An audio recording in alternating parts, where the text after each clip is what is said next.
Does it really matter what others think? Are you giving up to save yourself from potential embarrassment? Welcome back, it's Belle, and today I want to talk about a big topic that affects many high performers. Are you giving up too early to save yourself from the embarrassment of failure? Day in and day out, I work with amazing, ambitious individuals who struggle with this very concept, and the fear of failure and perceived reactions from others can really hold them back. And you might be familiar with this too. Maybe you've hesitated to speak up in a meeting, maybe launch a new project, or even pursue a personal dream because of the fear of what others might think if you fail. I know at times I have, and sometimes still do. So why do we do this? And I want to talk to you a little bit about that today.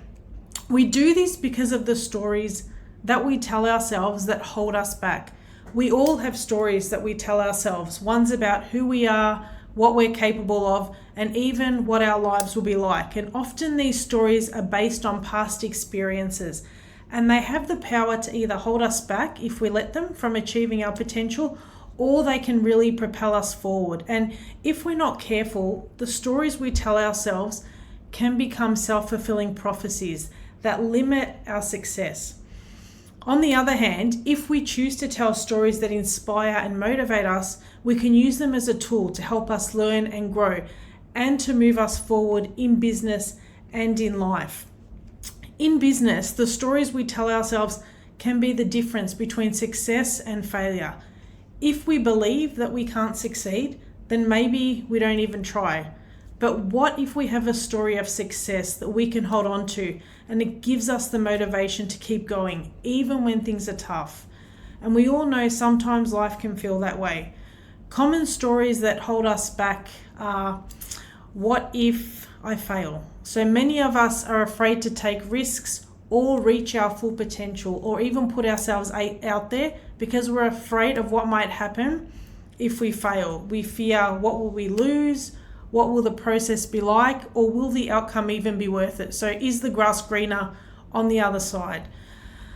Other times we question our abilities. We doubt our own abilities and whether we're good enough for the task at hand. And this can lead us to feeling doubtful, to lacking confidence.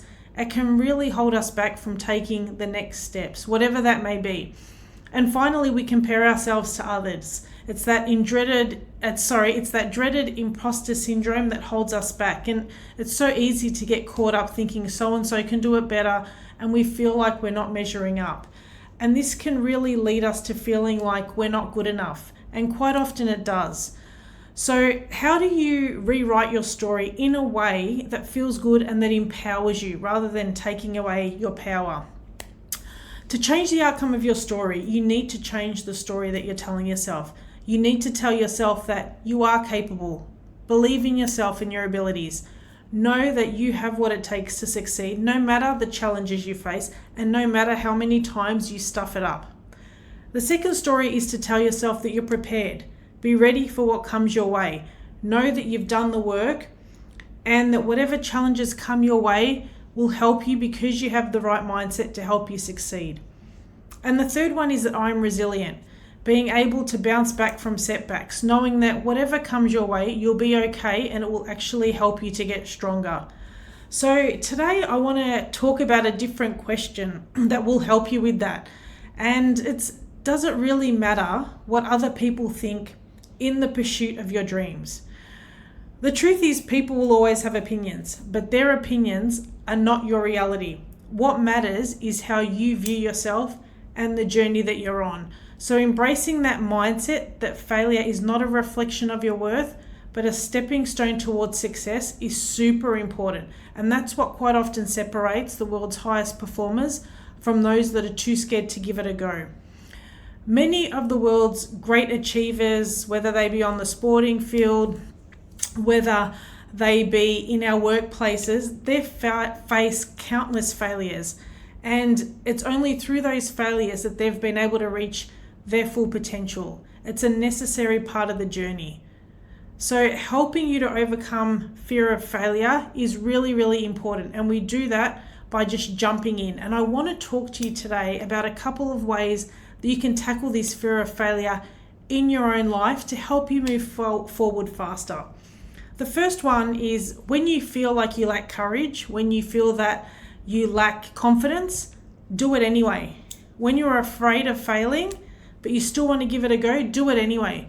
Measure the risk, assess the worst case scenario, and just jump in.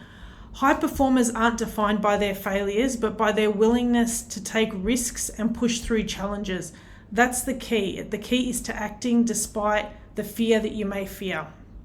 The second tip is to think about what your 80-year-old self would say to you. Imagine yourself and you're 80 and you're looking back. What advice do you give yourself right now? Quite often it's jump in, just go for it. Don't chicken out. Don't listen to what other people say. Really, really important. And then the third tip I want to give you today is to reframe your story.